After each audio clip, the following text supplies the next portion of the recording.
एका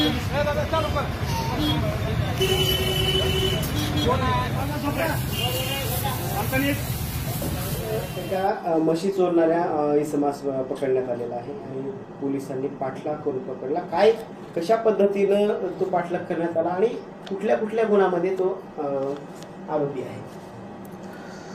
उदगीर ग्रामीण पोलीस स्टेशनला 700/24 हा म्हैस चोरीचा गुन्हा दाखल आहे. आमच्या पोलीस स्टेशनला जवळपास 2024 एक 5 गुन्हे म्हैस चोरीचे, जनावर चोरीचे दाखल आहेत.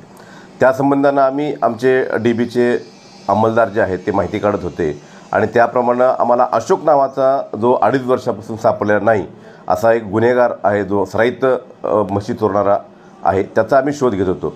गुप्त बातमीदारामार्फत आम्हाला माहिती मिळाली की सदरचा अशोक हा उदगीरच्या रेल्वे स्टेशनवरती आहे आणि त्याबरोबर आम्ही सापळा त्या ठिकाणी रचला.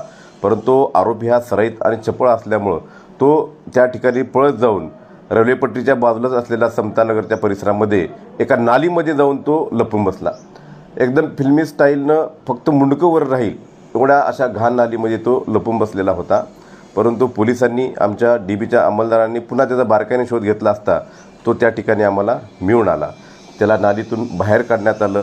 तेव्हा तो वेगवेगळ्या प्रकारचे ॲक्टिंग करणं, पोलिसांना काहीतरी घाबरवण्याचा प्रयत्न करणं असं करत होता. व आम्ही चक्क त्याला वॉशिंग सेंटरवर जाऊन त्याचं पहिलं कपडे स्वच्छ करून घेतले आणि नंतर आम्ही पुढची कारवाई करून घेत आहोत. सदर आरोपी हा यापूर्वी तोगरी किंवा कर्नाटकमध्ये गुन्हे केल्याचं आहे. आता आम्ही त्याच्याकडनं सध्या PCR घेऊन पुढील कारवाई करत आहोत.